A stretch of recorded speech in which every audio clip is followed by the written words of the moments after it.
Visaka came from a rich family when she was only 7 years old. The Buddha taught the Dhamma to her and others. Though she was very young, she was able to understand the teaching.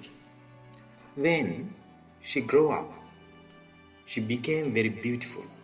She was married to the son of a rich man named Migara, who was the follower of other religions.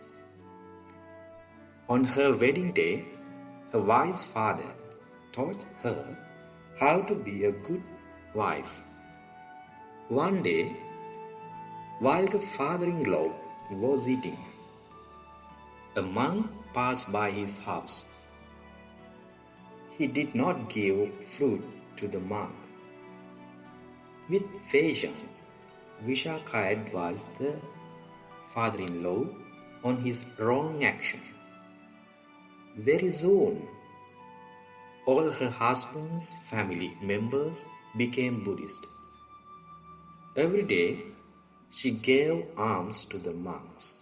She also donated a monastery to the Buddha. She was very kind and generous to all the people. Everyone liked her very much. She was the greatest female supporter of the Buddha.